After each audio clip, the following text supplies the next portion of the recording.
Morning Karanso. Magluluto ako ngayon ng adobong tupa sa gata. So yan ito kasi ang yung mga ingredients ko simple lang kasi nagtitipid kami. Wala kasi mabilan dito. So ito lang. Ito luya, bawang, saka sili. Wala mabilan ng sibuyas kaya wala ng sibuyas. Saka tuyo. So yan. Gagawin ko marinate ko muna. Yan. Marinate ko muna sa toyo, tapos ang kutsa. Sama-sama ko na muna. Yan.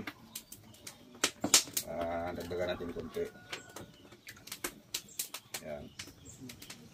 Ano lang yan. Simpleng luto lang to. Kasi dito sa isla, walang mabilan na mga ingredients. So yan. Lagyan natin ng pampalasa. Yan. Tapos asin konti.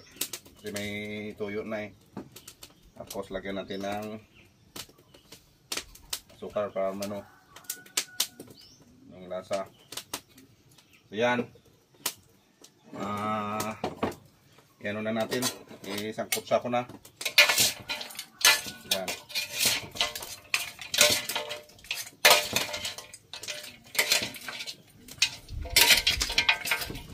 Yan. Okay. Ano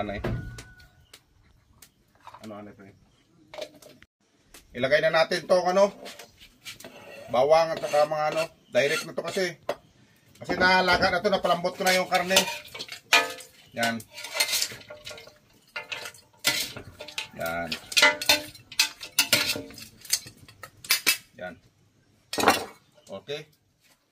Talang na natin dito sa magic dakog ko. Okay.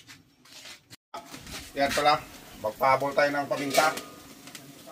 Yan. Nakalimutan yan. Laurel. Yan. So, isang posta ko na. Panguli ko lang yung gata.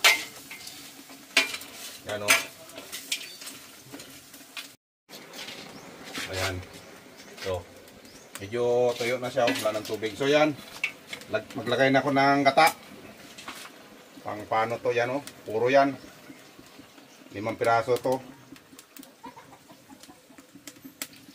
Ito na mamaya. Yan. Isangkot siya natin ulit. Gata na yan. Yan.